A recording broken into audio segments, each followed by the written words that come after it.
Good morning, everybody. So we're going to have about a 1 to 2 minute connection time while everybody electronically connects. And for today's meditation, you have the option of having a candle for gazing in front of you, or you can use the one that I have set up, whichever is easiest for you. So if you want to take a minute and find a nice cozy spot to be. If you have a candle you'd like to use for your own meditation practice, go ahead and grab that. Make sure your bladder is empty, and that's all you're going to need for today. So while we're having a minute or so of connecting in, like I said, if you'd like to get a candle and light it, you want it at about eyes distance. And you want it about a foot or more away from you, maybe 2 feet. But if you don't have access to one readily and easily, you can gaze at the one in front of you on the screen. Okay? So the topic of today is shiny object syndrome. And we hear this topic, this subject, shiny object syndrome. And it typically is referring to a process which people have a difficult time focusing and maintaining their focus without becoming distracted onto something else. So when we think about meditation and the concept of shiny object syndrome, it really helps us put into perspective a couple different things.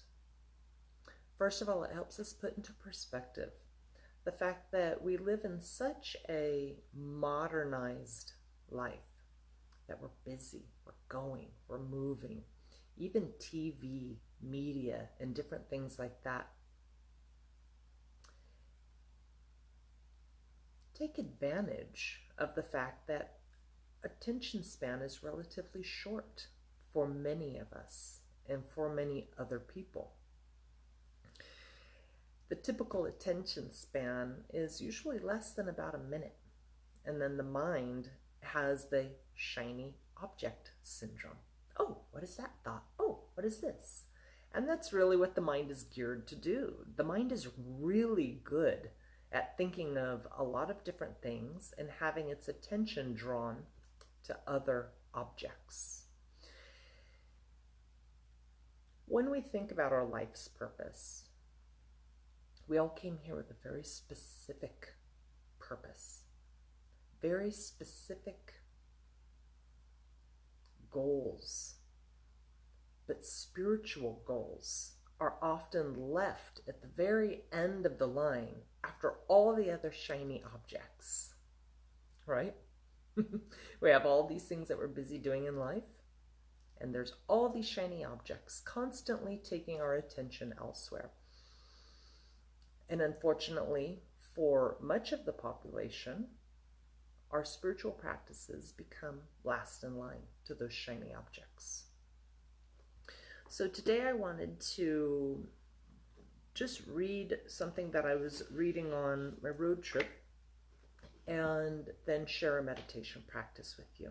And this is from the 4 minor Upanishads, and it's called the Tejobindu Upanishad. It begins saying, lead us from unreal to the real. Lead us from darkness to light. Lead me from death to immortality. Om Shanti Shanti Shanti. And some of you may know that as Om Asatoma Sadgamaya, Tamasoma Jyotirgamaya, Mrityorma Amritam Gamaya. But this Upanishad begins by saying, let us meditate on the shining self, changeless, underlying the world of change, and realized in the heart in samadhi. Hard to reach is the supreme goal of life, hard to describe and hard to abide in.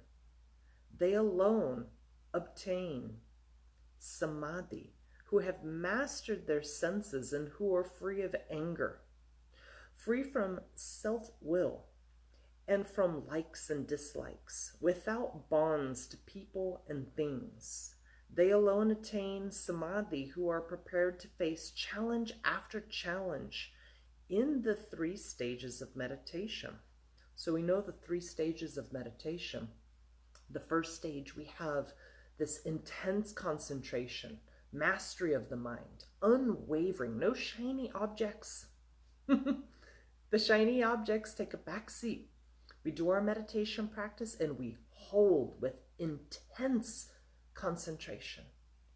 And then we begin to loosen that intensity, but we keep that unwavering connection.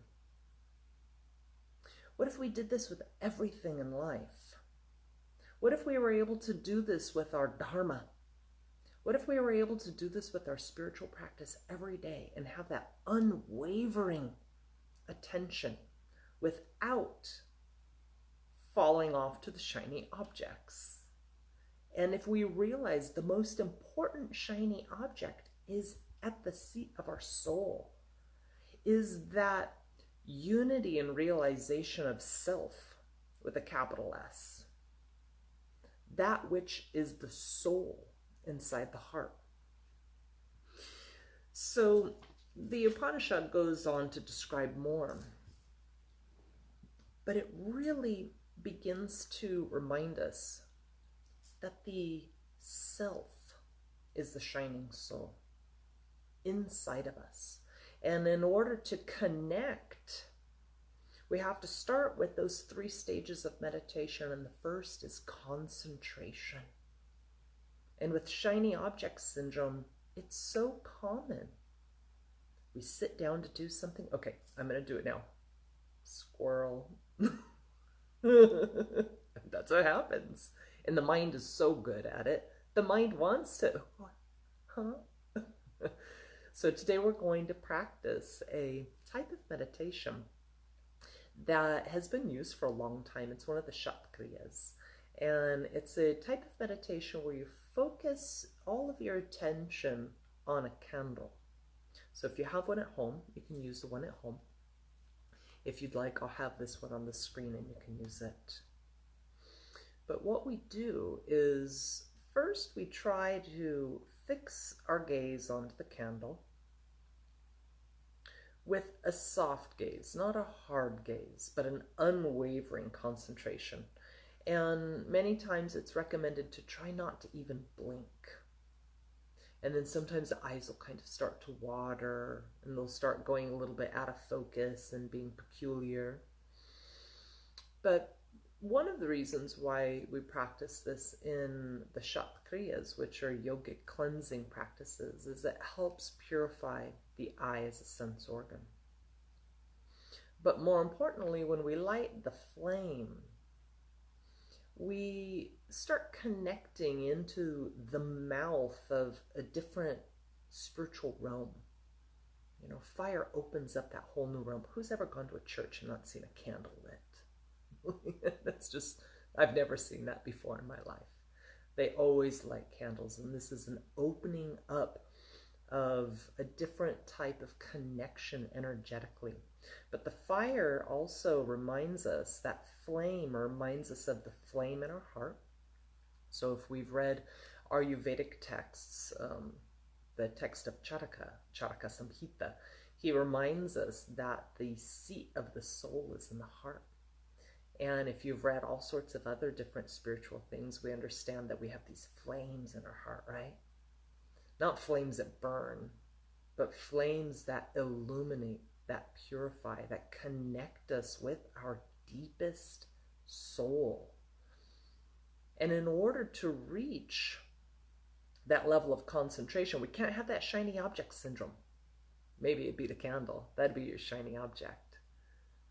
And then once we gaze at the candle for about 5 to 10 minutes, if your eyes fatigue, you just close your eyes for a little bit and try to keep the vision of the flame at your eye, third eye level, or you can even focus it in your heart. Either one. So one of the Ayurvedic ancient writers, he was a surgeon, Sushruta. He also said that the seat of the soul is in the mind. However, then we start getting into, well, where is the mind? Is it the monkey mind? And we understand that in order to reach the third and the highest level of meditation, which is called samadhi. Samadhi is when you're in full connection, complete connection with your soul. Many people say that the thoughts per second have to come down for that to happen. And one of my teachers used to say, if you can reach 0 thoughts per second, you will be in complete samadhi. So one of the things that's very important, and the reason why I brought up this topic of shiny object syndrome, is we have to still the mind, the vrittis, the waves, the ripples, like we talked about last week.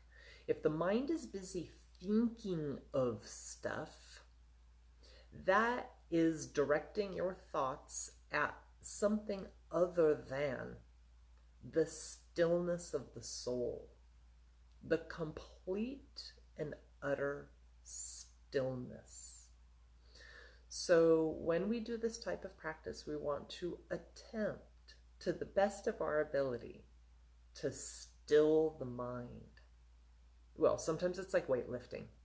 You got to keep practicing. It doesn't happen all at once. And people get frustrated. They're like, oh, but then I started thinking of this and this and this and this. Yeah, that's what the brain likes to do. That's totally typical. But when we're aware of that, we can slowly start cultivating that deeper level of concentration, which then ungrips itself also and brings down or brings out that illumination at our heart center. But it requires that the mind not be distracted by shiny objects. So let's go ahead and start coming into just a quiet body. And maybe you can adjust your neck a little bit, side to side, maybe back and forth a little bit. Just check that you don't have any tension in the neck area. Check that your jaw is nice and relaxed. Maybe massage your jaw a little bit. A lot of times when we get stressed or in the morning, we're a little tense. Depends on if you've done your yogasana or any movement yet. Maybe bring your shoulders up and down a couple times. Just check that you don't have any tension between the shoulders and the neck, and just bring them up real tight. Inhale and exhale, relax them. And check in with your arms. Maybe just stretch them out in front of you for a moment. Let the energy flow through that heart meridian of your arms. Maybe you stretch them up. Just let the body, the shrotas, the channels of the body, be open and receptive. And find your easy seated position. Make your legs comfortable however they are. And start bringing all your attention now to just your overall physical body. How does it feel? Are you comfortable? Do you need back support? Are you seated upright so that your chest is open and expanded? Shoulders back. Head stacked directly on top of your spine. Not forward, not back. Right on top. Maybe tuck down just a little bit so the crown of your head is straight up. So the Sushumna channel is directly up and down. And then just feel your spine and see, are you nice and upright? Are you creating lots of room for all the nerves to flow out of the spine? But at the same time, not tense. We don't want to be like a board trying to meditate. So just check in with your body and adjust anything. And we'll set our sankalpa today. Our intention. We'll set a joint intention today. That intention will be our unwavering focus on the shiny object of the candle in front of us. Even if our eyes close, we'll keep our attention on that shiny object, the candle, fixed in our vision. And if the mind goes blah, blah, blah, blah, blah, over there, which it likely will, that's typical, you can even just open your eyes again and refocus on the candle. Let it clear away any thoughts. And then you can try closing your eyes again, and you can bring that attention to the candle, the light, the flame of your soul, either at your heart or at your forehead center. And I just want you to hold and hold and hold that. And any shiny object that comes into your mind, make the flame the most important shiny object, above and beyond everything. And once you're able to hold that concentration for a while, once you're able to really still the mind, I would like you to try to let that intention of holding your attention on that light radiate through you as love. That infinite, unconditional, unwavering stillness of love. Not the love from a mother or a father. Not the love from a lover or even a friend. But the unconditional stillness and acceptance. Okay? So let's go ahead and start bringing our entire body to a nice relaxed position, upright. And with eyes open, fixed on your candle, or the candle on the screen is fine. Bring your attention to your breath. Keep your eyes focused. If they fatigue, you can close them and then reopen them at any time. After about 5-10 minutes, you can close them anyways. Start connecting in with your breathing on a very intentional level. Just feel your chest expand as you inhale. And feel your chest relax as you exhale. You don't have to manipulate the breath per se. Just allow the breath to move through you. Like I enjoy saying, let your soul really take a deep breath inside your physical envelope.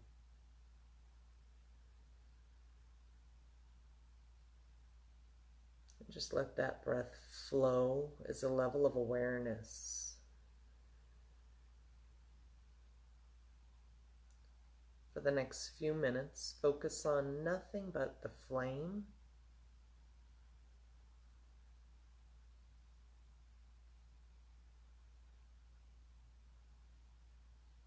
the stillness of your mind, and your breath. Really begin to sink into that breath. And just feel the beauty of the waves in and out.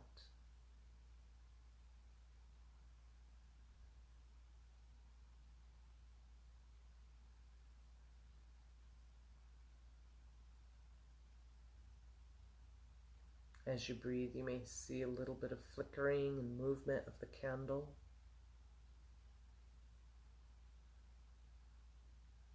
But don't let the mind go to any other shiny object but the light, either in front of you, at your mind's eye, or heart center. And I'll time us for 5 minutes right now with eyes open, purely focused softly on the light and on the breath, nowhere else. This will be the beginning stages.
common for the eyes to start to water.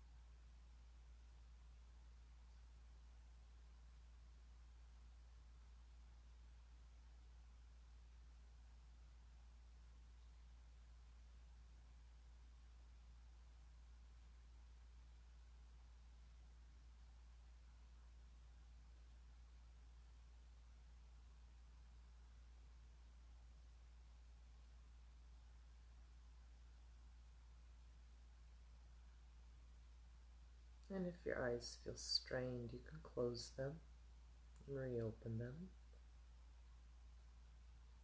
We'll keep this focus for just a minute more.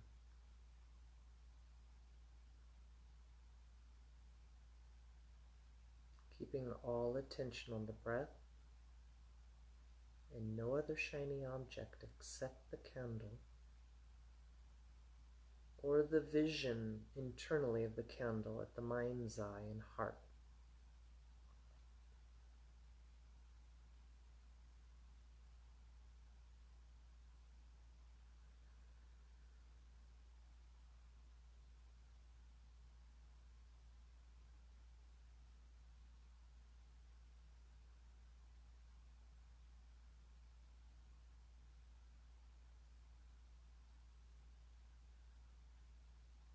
Now close your eyes and hold that inner vision, that inner thought of that flame. Flames that bring the soul's illumination, not flames that burn, but flames that radiate your soul outward.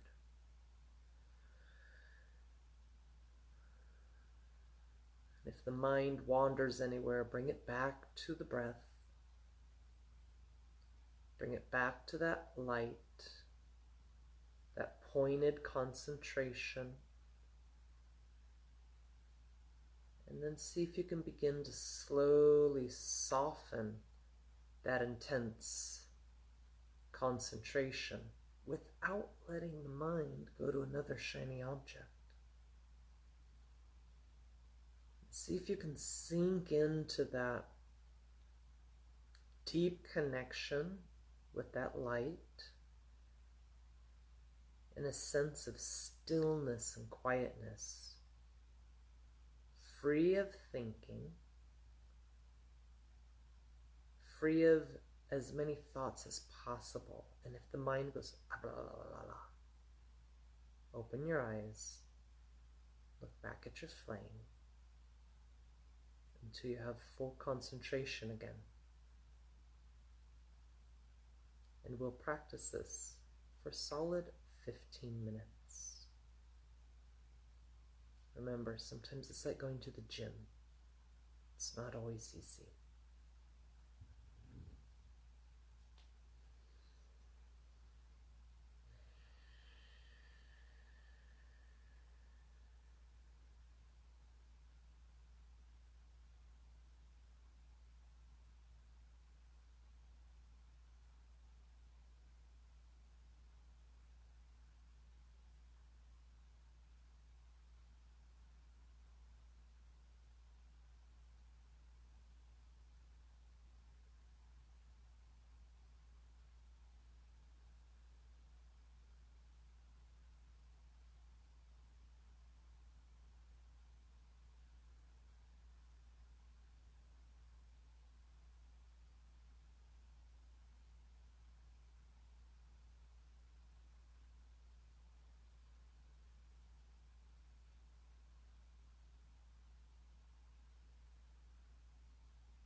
your next few breaths, really focus all that attention still at the heart center on that flame internally, that light, that source of soul. And with each inhale and exhale now, begin imagining that light source, that soul source, moving and expanding through all of your tissues, knowing that it is that soul that enlivens you. Just visualize that source of light moving through your arms as you inhale and exhale, and out through the hands which do deeds in this world. And visualize with your next few breaths that light, that source of soul moving down through your legs and your feet, carrying you, walking you where you need to go or not go.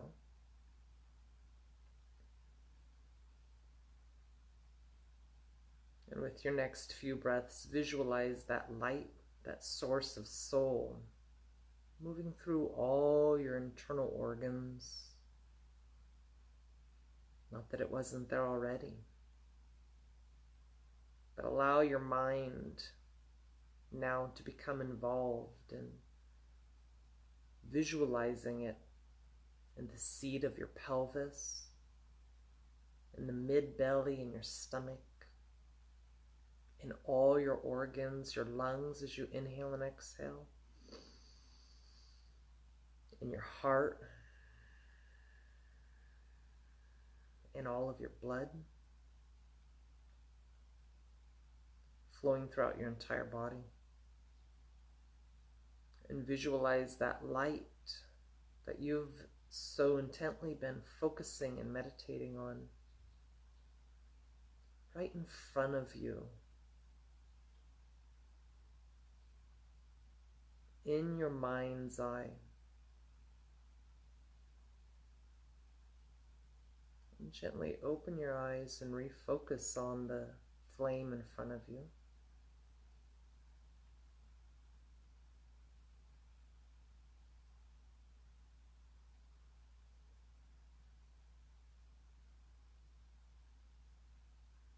And notice the thoughts returning,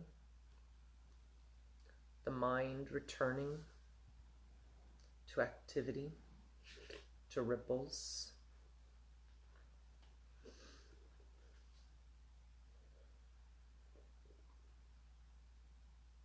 So in the Tejobindu Upanishad,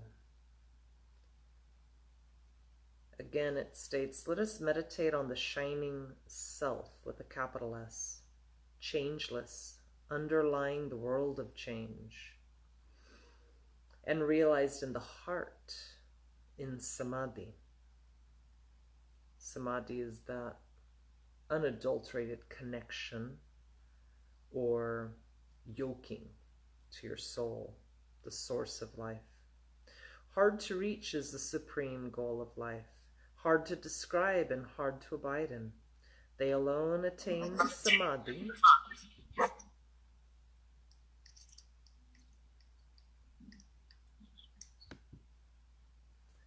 They alone attain samadhi who are prepared to face challenge after challenge in the 3 stages of meditation. Under an illumined teacher's guidance, they become united with the Lord of Love, called Vishnu, depending on what your lineage is, who is present everywhere. Though the 3 gunas emanate from this source, he is infinite and invisible. Through all the galaxies emerge from this source, without form, unconditioned. To be united with the Lord of Love is to be freed from all conditioning, This is the state of self-realization, far beyond the reach of words and thoughts. To be united with the Lord of love, imperishable, changeless, beyond cause and effect, is to find infinite joy. Brahman is beyond all duality, beyond the reach of the thinker and of thought. Let us meditate on the shining self, the ultimate reality, who is realized by the sages in samadhi. Brahman cannot be realized by those who are subject to greed, fear, and anger. Brahman cannot be realized by those who are subject to pride of name and fame, or to the vanity of scholarship. Brahman cannot be realized by those who are enmeshed in life's dualities. But to all those who pierce this duality, whose hearts are given to the Lord of love, he himself, through his infinite grace, gives himself through his infinite grace. Om Shanti Shanti Shanti. So today I'm reminded that in order to really find that deep connection, that samadhi, the mind has to become still. We can't be thinking of all the shiny objects out in the world. We have to bring our concentration to a focus.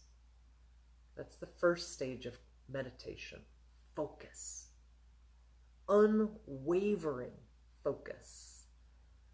You know, sometimes just a 15-minute meditation is really difficult. The mind just kind of meow, meow, meow, meow, meow, meow. Wants to do all sorts of nonsense, shiny objects. One of my practices that I've been encouraged to do now from my teacher Adi Shaktima is to meditate 3 hours a day. 3 hours. And sometimes I find that the first 15 minutes is actually the most challenging. It's the most wiggle bobble kind of stage. The deeper you sink into it, the longer you sit and pierce with that concentration, then the thoughts begin to fade away. The ocean gets stiller and stiller. Imagine like doing a dive bomb into the water. All the waves are splashing everywhere. Like it takes a while for that water to become totally still. And it takes time for our minds to become totally still. And so what I find is people often will sit for a meditation practice for just 15-20 minutes. And boy, that's great. A lot of people in this modern age don't even have time for that. But that's, in my opinion, the most difficult part of meditation. Those first 15-20 minutes when the mind is still kind of like in the ocean of the wiggle. So I encourage you to try to move beyond that 15-20 minutes. No sound, no music, no distractions. And see if you can really connect into that soul's light at your heart center. And feel as much stillness in the body as possible. And then reflect on it. And see what happens. See how it feels to become absolutely still. Well, some people fall asleep. It's easier if you're sitting up not to fall asleep because you get the head nod. You're like, whoops, I'm falling asleep. Some people will get bored. Remember, if you get bored in meditation, you're falling prey to the shiny object syndrome. The go. What's this? What's that? What's this? What's that? The hustle, the bustle, the constant mind's desire to want to be attached to outside objects and events, stresses and fears and thoughts and joys, etc. Or the mind will even want to become entertained by all the beautiful thoughts, oh, and then it's so joyous. Those are still thoughts. We cannot reach samadhi when we are engrossed in those thoughts. Samadhi is like the lake that has become completely still. Not even a whistle across the water. Like the boulder at the bottom of the lake that is motionless. So I encourage you this week to try meditating for a longer period of time. Really set aside time to cultivate your soul. You know, we find time to make good food. We make time to make good friendships. We make time to work out. But how much time do we take to just try to be in deep yoking with the soul? To silence the mind, like truly silence. It takes time. So remember, we're always going to have the shiny objects right in front of us, encouraging us to go here, go there, go here, go there. And the minute you close your eyes, all the shiny objects will pop up in front of you. Pick me, pick me, pick me, pick me. You have to muscle past that. That's the first stage of meditation. The muscle, the concentration, you are not taking me from my soul's focus. But we can also think of that concentration spilling out into our lives. We've talked in other classes about dharma. Like, what's your special sauce you bring into this world? What's your secret spice that only you have to offer it? Nobody else has it. Only you have it. Are you concentrating on that? Are you bringing it forth? Or are the shiny objects catching our attention? There's so many of them. So I thank you all for joining class today. Practicing a little bit of candle gazing.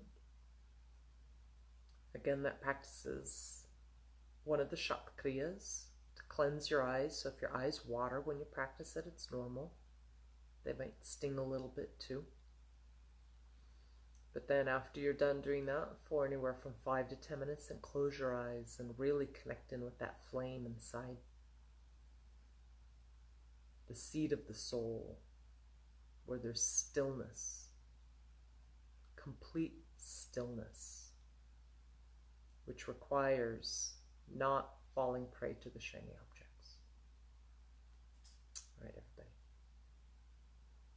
Have a soul-inspired day. Enjoy and pay attention to how many shiny objects are demanding your attention and how far it takes you from your soul's purpose here. Namaste, everybody.